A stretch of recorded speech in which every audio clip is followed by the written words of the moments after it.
I'm quite sure it's a common response, Ali, for different reasons. Not for just his prowess in the ring, but how he spoke, how he presented himself as a black man at that time. You know, there was nobody even given the platform to speak like that, never mind speaking like that on TV. Ali was that guy that had your attention. Ali was that guy that made you sit up, either love him or loathe him. Ali was that guy that 9 times out of 10 backed up the boast. Yeah, it's got to be Ali.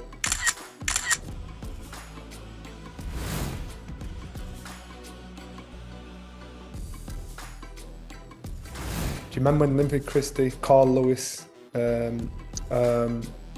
Johnson, they were all lined up for the 100 metres final, the best 100 metres final I'd ever seen. And it was probably 9 black men on the line. And to me, I just thought, your heart was beating as though you were running 100 metres. And it was just one of those races you thought, wow.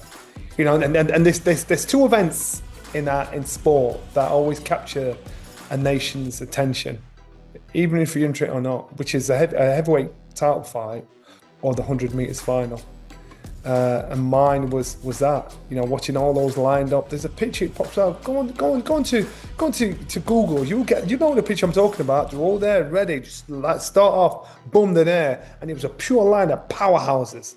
Every single one of them. These guys, to me, I will never forget that race. It was like 10 seconds of just pure genius, unadulterated genius.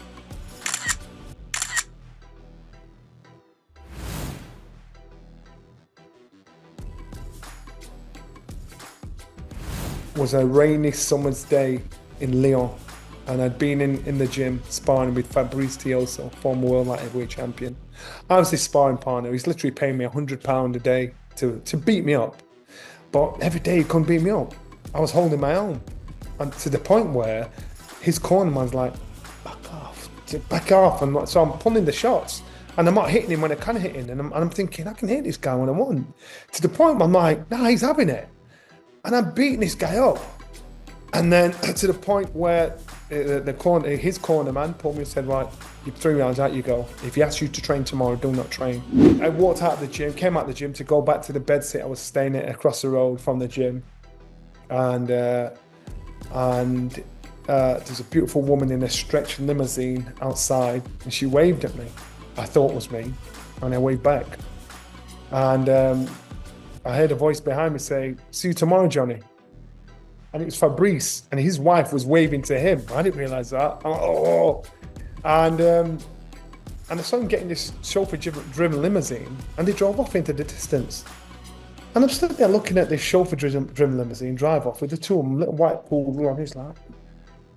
And I thought, what is this all about? You're scratching about, you're getting paid £100 a day as someone's sparring partner to help improve him. You're beating this guy every day of the week, and he's just driven off in a stretch limousine, and you're staying in a dirty little bedsit there. This was my Eureka moment.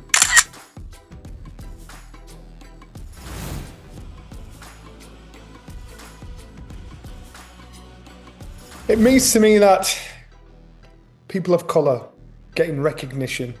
And it's not to reach out to getting recognition. People of colour actually saying, you know, I actually believe I can do this. I've just told you a story about that moment for me.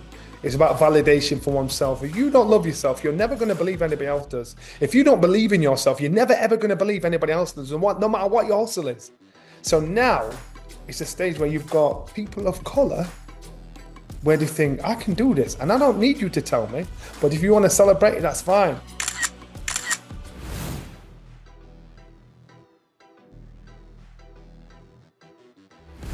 So me winning the world title was my biggest accomplishment, because I was a kid that left school with no qualification. I wasn't thick.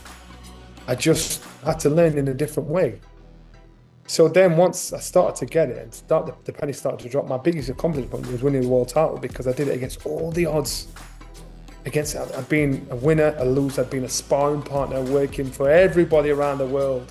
They beat you up for money, and you've got to survive.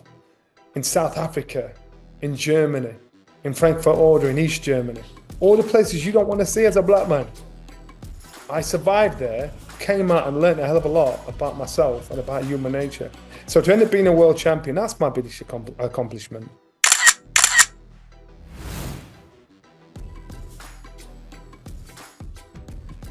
Within a few years of being professional, I was boxing for a world title. Me, boxing for a world title. 4 years in total, from amateur to pro, boxing for a world title. And so I drew. And it was a terrible fight, but I drew. And I drew because I was a boy in a man's body that didn't believe in myself. But the best thing that ever happened was the response from the public. It was horrible. I realised how human nature can be so fickle. I realised how you can believe in somebody if they say it enough. I realised, you know what, Johnny, you've got to grow up here.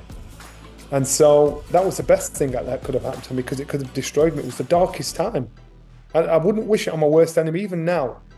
But looking back, I'm glad it happened, because it made me the person I am today.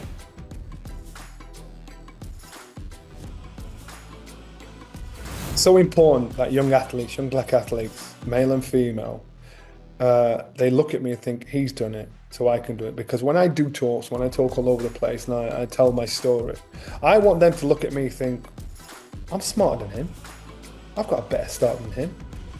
I was at my stage in life, I could have done this. So if then they see themselves better than me and they think, well, if he's achieved that, why shouldn't I achieve more? My job is to inspire them to think, I want to achieve more, not the same as me, achieve more than me. And so it's not just about doing the job, doing the sport. It's about having the mental capacity of dealing with all the jungle that you're in. You're going to get distracted. You're going to tell people you can do it. You're going to tell people you can't do it. People that you love, people that you think are on your side, they're not telling you, it's not coming from a bad place. They just don't see what you see. So when they're telling you can't do this, they're only saying it because they can't see it. If you can see it in your head, if you can conceive it and you can achieve it mentally, you've got to understand the negativity can come in all shapes and sizes. And it's not all coming from a bad place. Some people are just coming from a place they know, they recognize, they understand. Some people it's coming from a negative place. If you want to set a precedent, you've got to do it from your place.